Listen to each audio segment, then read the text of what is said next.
السلام عليكم ورحمة الله وبركاته. ازيكم يا حبايب قلبي؟ عاملين ايه؟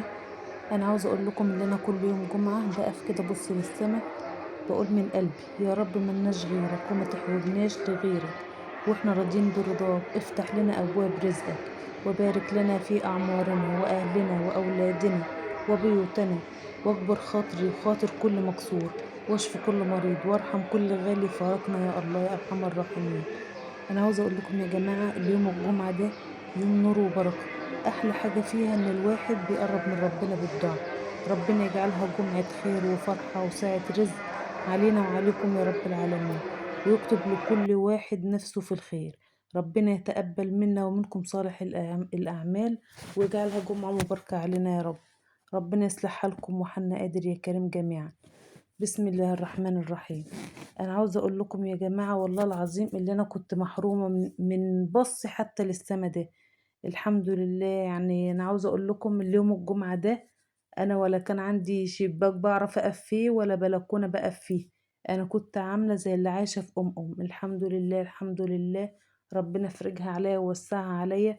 بفتح البلكونه في اي وقت، بقف فيها في اي وقت، بنشر في اي وقت. يعني انا عاوزه اقول لكم ان ده فرج، والله العظيم فرج ونعمه كبيره.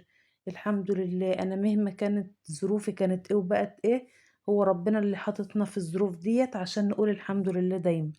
الحمد لله على كل حال.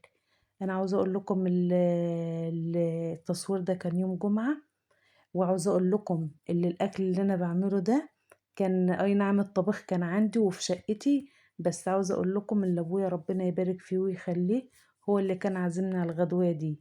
يعني اللهم صل على النبي، هو اللي جاب اللبن وشرب نفسه، وهو اللي جاب البطاطس وجاب الرز وجاب الفرخة وجاب كل حاجة. ما عليا غير ان ايه اعمل. هو قال لي انا عارف ان انتوا بتحبوا الاكلة ديت خصوصا سلمى بنتك، فاحنا هناكل على مزاج سلمى. فزي ما انتوا شايفين كده، انا جبت بطاطس وقشرتها، حطيت عليها بصلاية كده متخرطة، وشوية توم حلوين لان البطاطس اللي في الفرن بتحب التوم. وحطي بقى التوابل اللي عندك انت وراحتك. يعني انا بحب احط شطة، كمون، فلفل اسمر. الشطة بحط سنة صغيرة، وممكن ما احطش لان انا معايا عيالي فما بكترش. لو حراقة بحط سنة صغيرة، لو باردة عادي بحط مثلا نص معلقة، على حسب هي حراقة ولا لا. طبعا. وبحط صلصة، دي ميزة بقى اللي انت بتعملي صلصة وتخزنها عندك في الفريزر، بتبقى حاجتك جاهزة. وبحط عليها شوية كزبرة. انا عاوزة اقول لكم اللي الكزبرة ديت بتخليها في حتة تانية خالص، بتخليها ريحة وطعم. والله العظيم يا جماعة جربوها كده وهتدعولي. وتحطوا شوية الملح بتاعكم، وادي كيس الصلصة اهو. انا كنت جايبة الطماطم، وطبعا جيت اسبكها النار طفت عليها، فما سبكتش معايا قوي، سايله كده زي ما انتوا شايفين. بس نفعتني. الكهرباء قطعه يبقى عندك صلصتك. مثلا الوقت ضغطك الوقت ضايق معاك الوقت كده، يبقى عندك حاجتك جاهزه. معلش بقى مش هتقعدي تلخمي نفسك في تقشير بصل وتقشير بطاطس واعمال طماطم ورز، برضه بيبقى ضغط كتير. خصوصا اللي انا بيوم الجمعة ده، يعني الظهر بالكتير، سواء بقى الظهر بيدن الساعة 12 الساعة 1، هما بيكونوا عاوزين الأكل يكون جاهز. يعني هما ملهمش دعوة الظهر ده بيدن امتى. يعني صلاة الجمعة يا دوبك يصلوا صلاة الجمعة ويجوا كده بالسلامة يلاقوا الأكل جاهز. أنا كده خلصت صينية البطاطس وركنتها على جنب. نخش بقى على الرز. أنا آسفة. انا طبعا هنا ايه، يعني انا عندي الرز نضيف الحمد لله، احنا بنبيضه في مكنه. المكنه ايه بتهزه وقت البياض فبيبقى نضيف. لو في حاجه بتبقى حاجه بسيطه، انا يا دوبك ايه بعيد عليه كده كمان مره، اتمم بس عليه واغسله بقى غسله حلوه كده. زي ما انتوا شايفين تغسلي 3 4 ادوار، لان في ناس بتستسهل بتغسله مره مرتين كده وتقول لا ده كده خلاص اتغسل. انا عاوزه اقول لكم اللي ريحته بتبقى فيه، لو ما اتغسلش كويس كويس ريحته بتبقى فيه. لازم يتغسل 3 4 مرات بالكتير. انا هنا بقى كنت حاطه زيت على سمنه ومسيحاهم مع بعض على النار. ليه بقى؟ علشان الزيت والسمنة يلفوا في قلب الرز، حبات الرز تشرب من الزيت والسمن، علشان لما السمنة بتبقى مجمدة، فطبعا في حتت بيبقى فيها دهان وحتت ما فيهاش دهان، حتى لو ساحت في الفرن برضه بيبقى فيها حتت ما فيهاش دهان، حتت كده تحس اللي هي متغذية وشبعانة كده، وحتت بتبقى مجرمزة وناشفة. فزي ما انتوا شايفين انا بعمل بايدي، انا واحدة من بتوع زمان، من بتوع امي وامك كده، ومن بتوع ست وستك. انا الصراحة ما بحبش بقى شغل الجلافزات او شغل الاتيكيت واعمل بمعلقة، لا. انا عارفة اللي ايدي نظيفة، وبغسل ايدي قبل ما استخدم الحاجة او قبل ما اعمل حاجة. ولازما طبعا ايه، الف حاجتي كده بايدي. انا لو ما عملتش كده يبقى ما طبختش. وطبعا مش في كل الاحوال، يعني مش في اكل ما ينفعش فيه كده. جبت ازازة لبن اهي، ابويا كان جايبها ازازة كيلو ونص، بس اللبن ده كان خفيف لانه ما عملش معايا وش في الفرن. يعني انا عاوزه اقولك ده كان لبن بقري. انت لما تحبي تجيبي لبن، هاتي لبن يا اما يكون بقري واصفر، يكون اصفر مش ابيض زي ده، يا اما لبن جاموسي. انا عاوزه اقول لكم اللبن البقري الابيض ده بيبقى خفيف، ما عملش معايا وش للرز، ما عجبنيش الصراحه. هو الطعم كان حلو، بس العين بتاكل قبل البق، فالوش بتاعه ما كانش عاجبني، انا حاساه خفيف. فالله اعلم بقى اهل الحاجه ما بياكلوهاش ولا ايه. طبعا دي الفرخة أنا كنت جايباها من قبلها بيوم، وكنت غسلاها ومتبلاها حاشية صدرها كده ايه، بصل بفلفل أسمر بكمون. عاوزة أقول لكم اللي هي يا جماعة والله العظيم كانت تحفة. وقلنا بقى نغير، مش هنحمرها في الزيت وهنحمرها في الفرن. أنا الطريقة دي متعلمها ايه من طباخ. معلقتين كده صلصة، على شوية زيت، على التوابل اللي عندك، على نطرة ملح، وتبليها بقى، يعني ظهرها ووشها زي ما انت عاوزة تحطي في قلبها حطي. انا عاوزة اقول لكم ان الاكل والله العظيم بسم الله ما شاء الله كان تحفة، كان يستاهل بقكم، يستاهل ان انتوا كده تيجي تتغدوا معانا والله العظيم. وبعدين انا عاوزة اقول لكم والله العظيم لو اقل من كده كمان، كتر خير ابويا اللي هو عامل معانا الواجب ده، وكتر خيره اللي هو بيدور على الحاجة اللي تبسطنا او ترضينا ويعملها لنا. يعني اقل حاجة بترضي، اقل حاجة بترضي والله. مش شرط فراخ ومش شرط لحم، يعني اللمة بالدنيا وما فيه. ربنا ما يحرمنا من بعض، ويجعلنا دايما متجمعين في الخير يا رب، اللهم امين.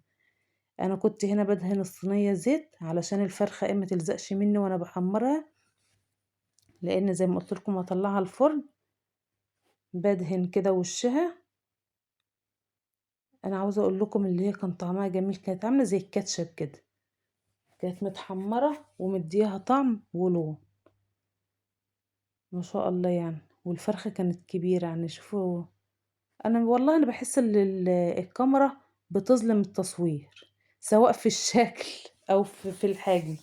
يعني في الشكل برضو، انا لما باجي اقف قدام الكاميرا انا بحس ان ملامحي متغيرة، بحس اللي هي مخلياني واحدة تانية، مسمراني. معرفش ده بقى من الإضاءة ولا مني أنا ولا من تصويري. الملامح ذات نفسها، يعني ساعات أبص للكاميرا بحس إن أنا حولة، والله العظيم يا جماعة. فالكاميرا فعلا بتظلم. أنا كده كنت خلصت، بلم بقى الحاجة عشان أطلع فوق. أنا الفرن بتاعي فوق، بحمد ربنا اللي في دور تاني فوقي ولما في حاجتي. يعني أنا يوم ما جيت أشتري هنا اشتريت الشقة ديت والشقة اللي فوق. الشقة اللي فوقها على الطوب الأحمر، فالصراحة هي لمالي حاجتي كلها. حاطة بقى زلعة المش بتاعي، حاطة بقى الفرن اللي أنا بستعمله، والفرن اللي مركون، عاملة عشة فراخ جنبي. يعني أنا عاوزة أقول لكم اللي أنا مش معدية الأمور كده بالساهل.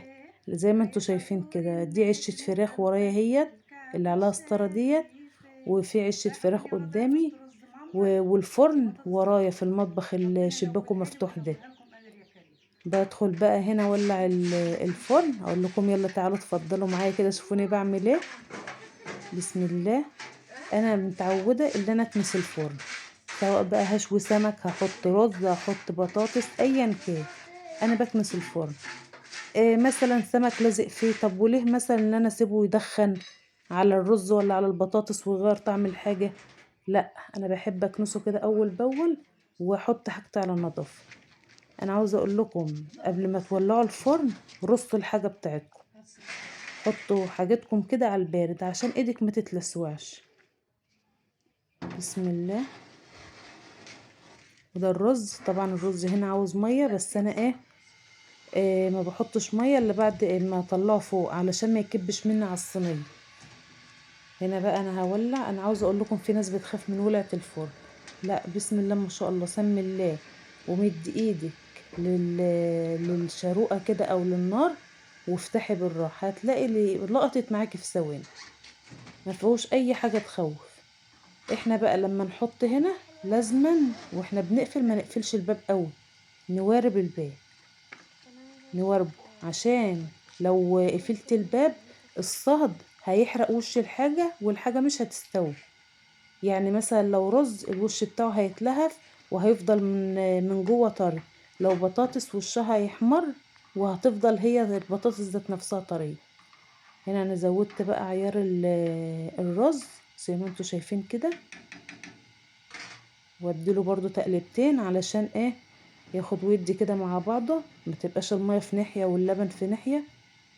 بسم الله. وبنزق بقى ونرجعه.